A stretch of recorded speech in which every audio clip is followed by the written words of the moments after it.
Golden.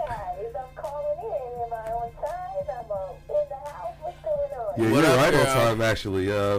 As we told you guys, we have Poprah calling into the show today. You know, we've been waiting on this for since last week. So let's go ahead and start to get this interview started. First of all, how are you doing? I'm good. Just grinding out here. Got my hustle on. It's all good. All right. Why don't you let the fans out there know, what are you doing now? We see you've made it into this limelight, but what is it that you actually do?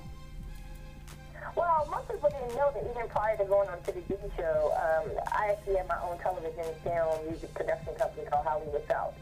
So that's obviously regular with what, you know, a mogul might need an assistant, because I'm an aspiring mogul and I have my own assistant and my own staff already in team in place.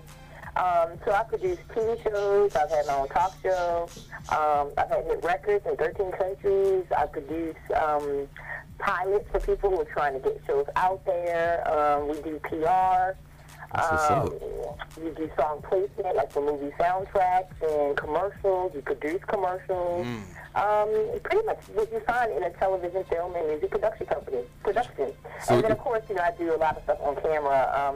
You know, some of the projects I actually host myself, or I may be acting in.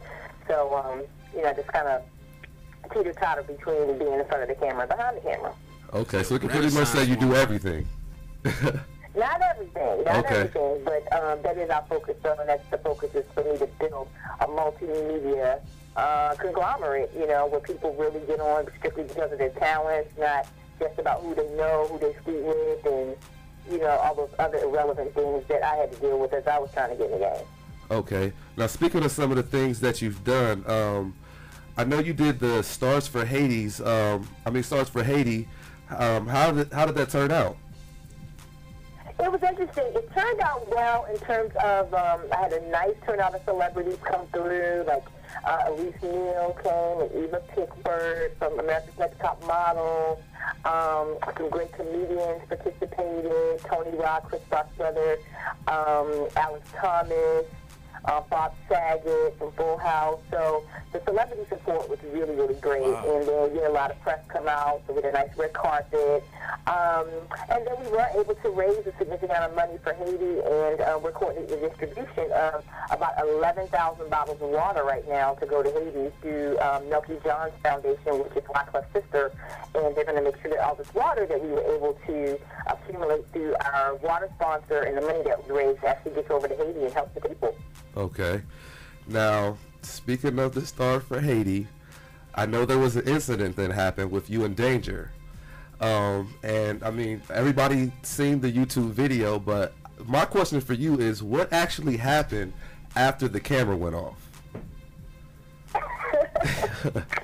Oh, my God. I just knew y'all had to go there. See, the media ever want to focus on the positive, the fact that Poprah, being a reality star, you know, not even an A-list celebrity, was able to get these A-listers and these sponsors to step up to the plate and lock down Laugh Factory on a Friday night in Hollywood, with no budget, just girlfriend grinding and leveraging and negotiating and pulling all these people together. That's a really, really be the focus. I mean, that sounds cool, but we need the juice. There was an incident, you know, I guess in every batch, you know, you have one. And so Danger, who was not invited to my event, you know, someone contacted me and asked, could she come? Okay. But, you know, actually I had love for her. I liked her on Ray J's show. I thought she was really pretty, very passionate. And I thought all the crazy was just an act. But anyway, she wanted to come to the event, and I explained, you know, had my people explain to her, she can come, but she can only, because she wanted to bring her own camera. I thought that was a little strange. Most celebrities aren't trying to come with their own camera unless they're actually media.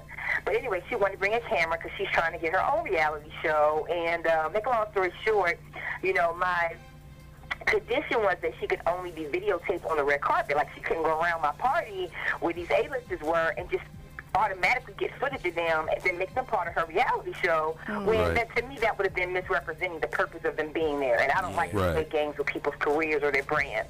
But anyway, she showed up and she just acted a fool throughout the night. I mean, when I went on stage to introduce myself and welcome everybody to my event, she was already on stage with a glass of wine, drinking, talking to the audience, like, hey, what's up, y'all? Y'all ready for the show to start? You know, and me being a professional, I'm really good at improv. You know, I try to go up on stage, play it off, introduce her to the audience. You know, hey, girl, what's up? You know, y'all give it up for Danger, whatever. Okay, you can go now. And she wouldn't get off the stage. Wow. I did that 2 or 3 more times, start to make jokes with the audience. Then I yelled out for security. No security freaking came because they thought it was a skit. Yep. It was a comedy club, and nobody knew.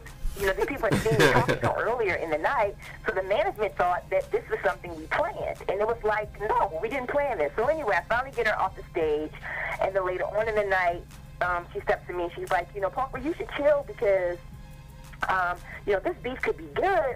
You know, we can make money off of this. And I'm like, wait a minute. Here I am. I worked almost 2 weeks on this event for free.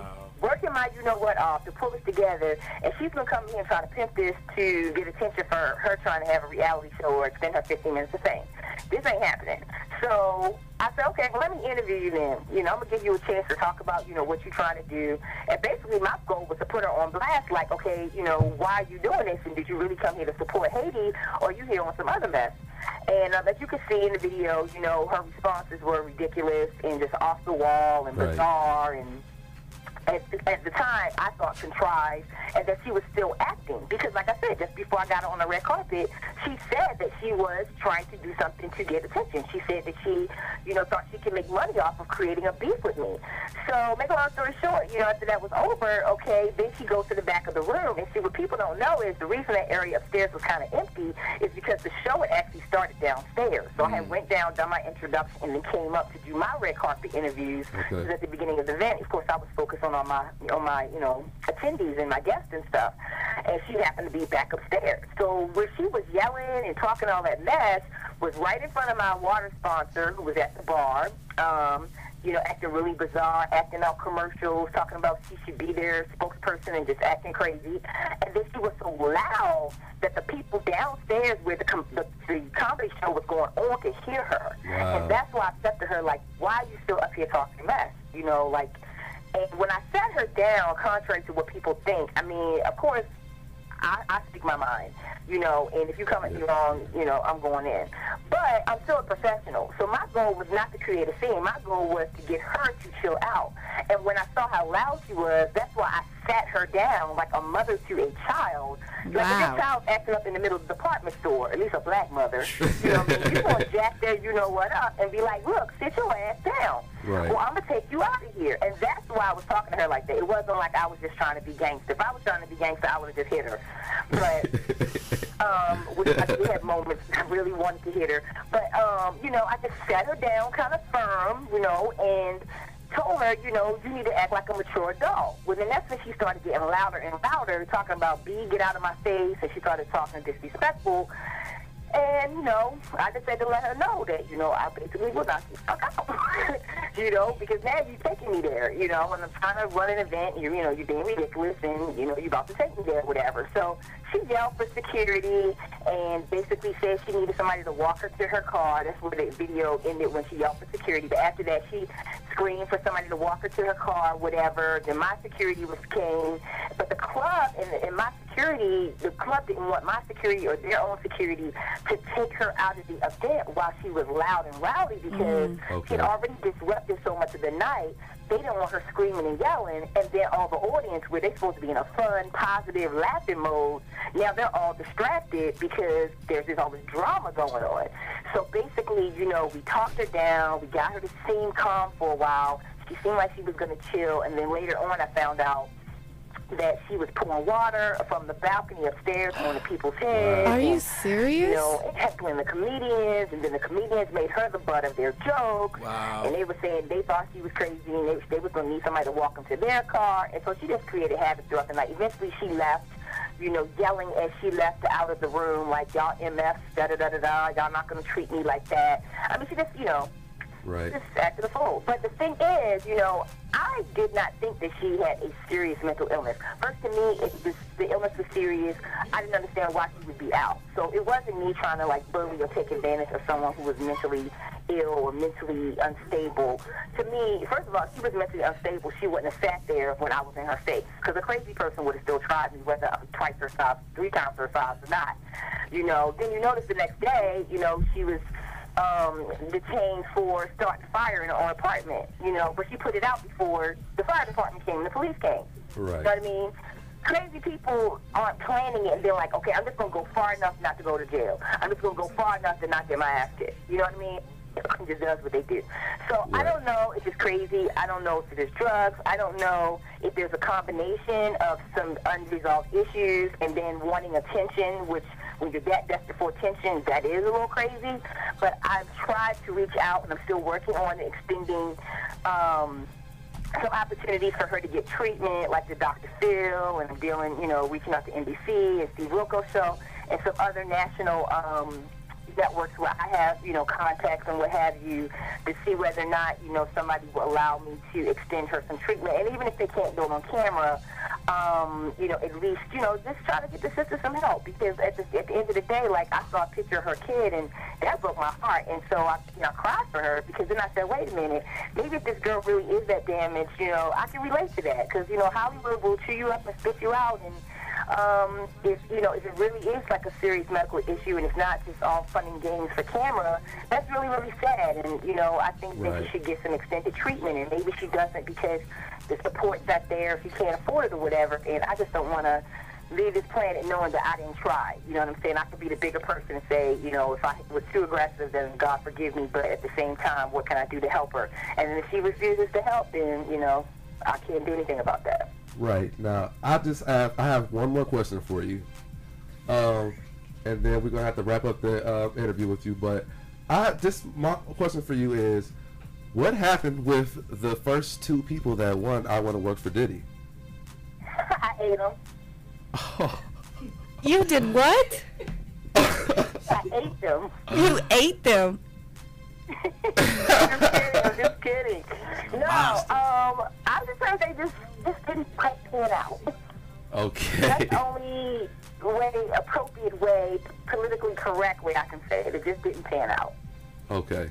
Obviously not there anymore because, you know, Diddy was looking for an assistant for a second season, so they're obviously not there. Right. Don't know where they are. Don't really care either, but they're not there. Bet. Well, before you go, can we get a shout out to the radio station WUGR Fresh Face Radio? Yes, and plus, can I shout out number one? You guys, you know, I keep it real, I hold it down. Big girls going in. I'm repping for the big girls. Some major things coming up. Y'all ain't let me say that, but I'm squeezing it in. That's all right. Follow me on Twitter at Poprah, Facebook, Poprah Host Actress. Got the new TV stuff coming up. You know, can't really talk too much detail. I ain't gonna jinx it, but it is definitely on the table. And gonna be working with teen girls, and what else? And a couple movie roles actually. One I'm shooting in about a week, and a couple more on the table now. So yeah, this is the year of the big girl movement, y'all. Check it out. You see, Precious went in. You know, Gabby and Monique did their thing. Right. You got freaking Jill Scott on Lifetime. You know, Sherry Shepherd got her show popping.